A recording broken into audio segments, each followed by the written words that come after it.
अब ये latest case Mukhtar Ansari का है, जिसके बारे में समाजवादी पार्टी के लोग कह रहे हैं कि उनको जेल में जहर दे के मार दिया।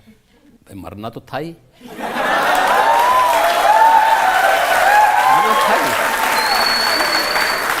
आप मुझे बताओ,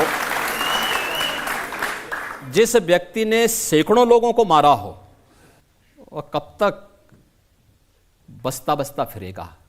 कांग्रेस के लोग तो उसको बचाने का प्रयास कर ही रहे थे ना। समाजवादी पार्टी के लोग तो उनके आका थे ही, गए थे उनकी मातम पुरसी के लिए। तो इनसे क्या उम्मीद करते हैं?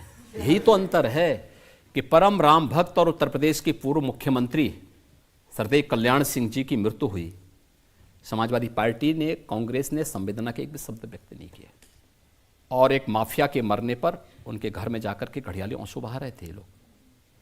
यही फर्क है, ये देश यही बर्दाश्त नहीं करना चाहता।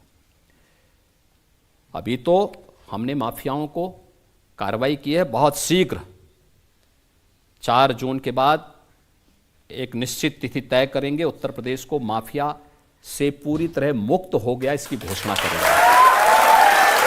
दूसरा, माफियाओं के द्वारा अर्जित की गई संपत्ति, कोई भी माफिया होगा उसके द्वारा अर्जित की गई पूरी संपत्ति सरकार अपने कब्जे में लेगी।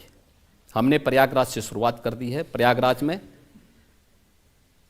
माफिया अतीक अहमद की एक संपत्ति को, जिसने अवैध रूप से कब्जा की थी, हमने वापस ली, और हमारा जो नया यंत्र है जिससे कांग्रेस और सपा बहुत भयभीत है, उस बुलडोजर से सफाई करवाई। सफाई करवाने के बाद गरीबों के आवास बनाए हैं, और हमने ये भी तय किया है, पूरी कार्ययोजना हमारी बन चुकी है, ये माफिया के द्वारा अवैध रूप से अर्जित की गई पूरी संपत्ति पर गरीबों के लिए, महिला संरक्षण गृह के लिए, दिव्यांगजनों के लिए, निराश्रित बच्चों के लिए, और अन्य समाज के जो भी तबके हो सकते हैं उन सब के लिए, और हॉस्पिटल बनाएंगे, अच्छे स्कूल बनाएंगे, अच्छे संस्थान खड़े करेंगे। लेकिन माफिया यूपी के अंदर मिट्टी में मिल चुका है और आगे माफिया को पनपने नहीं देंगे, ये हमारा संकल्प है। और इनके द्वारा अर्जित की गई, पहले चरण में इनकी और दूसरे चरण में इनके गुर्गों की भी जितनी संपत्ति होगी। देखिए, एक समाजवादी पार्टी के उम्मीदवार हैं जियाउर रहमान, वो बर्क साहब के ग्रैंडसन हैं। उन्होंने कहा हमारे शाहबुद्दीन भाई साहब, अतीक अहमद भाई साहब और मुख्तार अंसारी भाई साहब को इन्होंने ऊपर भेज दिया, और कहते हैं कि कसम आप लोगों को कि उनकी कुर्बानी जाया नहीं जानी चाहिए। अब देखिए, ऊपर गए हैं कि नीचे गए हैं ये मैं नहीं कह सकता,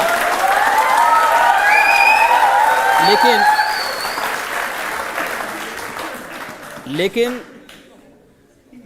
देखो, किसी विषधर से उम्मीद करना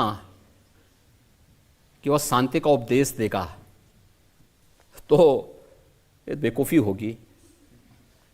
इसका खानदानी उपदेश है, वो अपने खानदानी उपदेश को और अपने खानदानी विरासत को आगे बढ़ा रहे हैं, लेकिन इस बात संभल में भी हिसाब हो जाएगा। सबसे ज़्यादा शिकायत आजम खान साहब करते हैं। आजम खान कहते हैं कि उनकी यूनिवर्सिटीज़ पर, उनकी प्रॉपर्टीज़ पर बुलडोज़र चला दिया योगी जी ने, मौका भी नहीं दिया सामान हटाने का। देखिए, ये उस महाभारत परिवार के ही काका श्री ये भी हैं।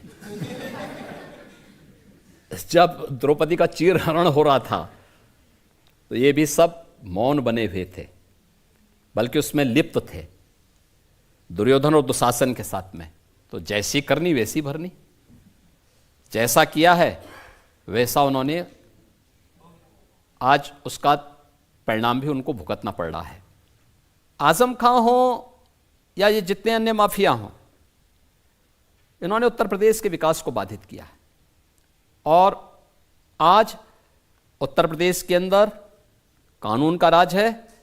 इस कानून के राज में सामान्य नागरिक, वह नौजवान हो, महिलाएं हो, किसान हो, व्यापारी हो, उद्यमी हो, इन सब को एक भयमुक्त वातावरण मिला है। ये भयमुक्त वातावरण